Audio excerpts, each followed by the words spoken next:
Hey everyone, this is Jenny from Homestead Corner. Today I thought we'd talk about how much food do we need to store.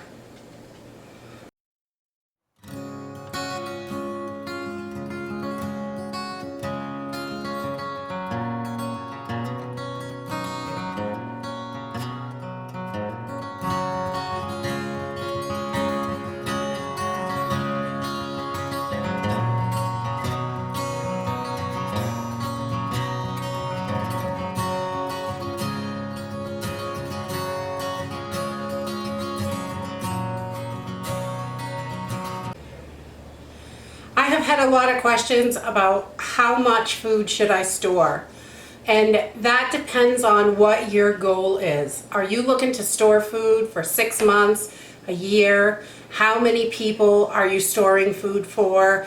How much extras do you want to have on hand for bartering or anything like that if it comes down to that? So today I have a list of stuff for how much for one person for 1 year. So if you are storing 6 months worth of food for 4 people, you're going to want to double this list. But if your plan is to store 1 year of food for one person, this is going to be pretty close to what you need, and you can adjust these things. The recommended amounts is something you may not really like, or you may not be able to get a hold of it, so you may want to fill in with some other stuff in that category.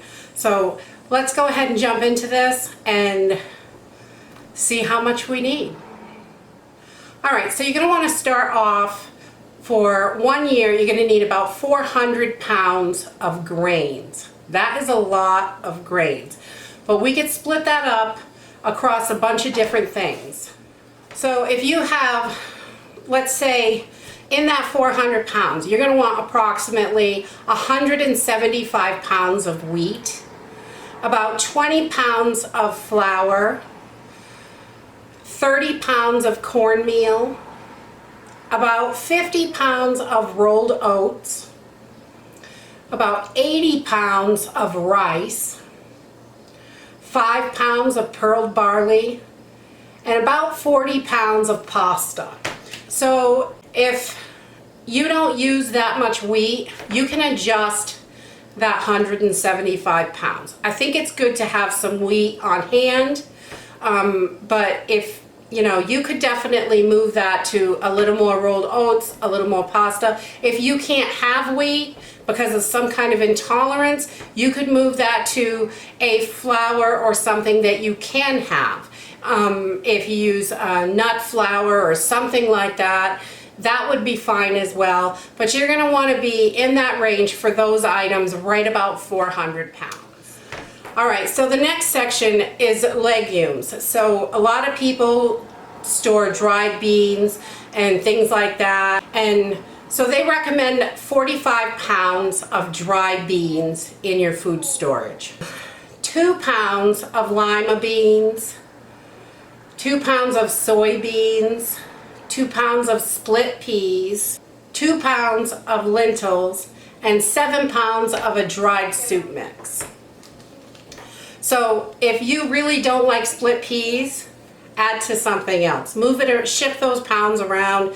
Get the stuff that, I am not a lima bean fan, and I'm not buying lima beans to put in my house because I just don't like them, and nobody in my house really likes them. But we love all kinds of other beans. So we just take that 2 pounds and push it towards a different kind of bean that we do like. The next is fats and oils. Fats and oils are really important, but they are not a long-term food storage item.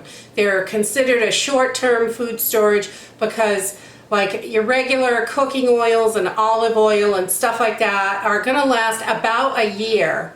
And like a coconut oil will last a little bit longer, about 2 years, but none of your oils are going to last 10 years. They're going to go rancid. So we don't keep any more than 1 year's worth of oil in the house. And it's really not that much that you need for a whole year. So the total for the fats and oils are 10 quarts, they figure. And that's split up with cooking oils, mayonnaise, peanut butter, stuff like that. So cooking oil, you're going to want about 5 quarts. Shortening, about 2 quarts. Mayo and salad dressing, about 1 quart. Peanut butter, about 1 quart. We keep a lot more peanut butter than mayo and salad dressing because that's something that we eat more of. If you can't eat peanut butter, obviously you're not going to put that in your food stores. So the next thing is milk products. You want to keep about 16 pounds of milk type products in your storage. And that's about 14 pounds of dried milk, the milk powder, and then you can add water and make milk as you need it. And also evaporated milk. They recommend about 12 cans, 12 of the 12-ounce cans for a year. So we don't really use the evaporated milk, and I can make evaporated milk with the dried milk. So that's not something that I keep on hand, but if you use it, absolutely keep it on hand. All right, so the next thing is sugars. This is quite a wide variety of sweeteners. So they recommend 40 pounds for cane sugar. That's quite a bit of sugar, but that's per person for a year. And also on top of that, 3 pounds of brown sugar, which I don't store brown sugar in the house. We keep molasses. We make our brown sugar as we need it, basically. It's really easy to make. It just takes a few minutes. About 1 pound of molasses, 3 pounds of honey, 3 pounds of corn syrup, about 5 pounds of jams and preserves, about 5 pounds of a powdered fruit mix for drinks and stuff like that. They consider that a sweetener, but it really goes into like flavoring your drinks and things like that. And also about 1 pound of gelatin, Jello, gelatin, whatever it is that you use. It can be flavored or not. And then the last section is miscellaneous items, and this is basically your baking items. Salt, they say in about 8 pounds is a recommended amount. You need about 5 pounds per person. If you're going to have to cure meat or something like that, obviously you're going to want more. So they recommend 8 pounds, about 1/2 pound of yeast, and about 1 pound of baking soda and 1 pound of baking powder. And finally, water. You want to keep pretty much as much water as you can reasonably keep on hand. 300, 400, 500 gallons per person per year is, going to be really tight at that. So you want to just keep as much as you can on hand. I think as much as you can reasonably store.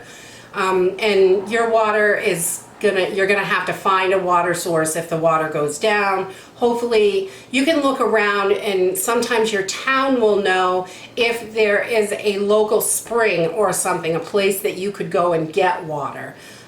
Someplace you could get it nice clean drinking water. A lot of places have them. I know around here, probably not in a city, it's not going to be as prevalent there. They're probably not going to have, wild springs. But around here in the country, that's something that's pretty common. A lot of people will pull over on the side of the road and bring their jugs up and get spring water anyway, because they don't want to drink the town water because it's filled with so many chemicals.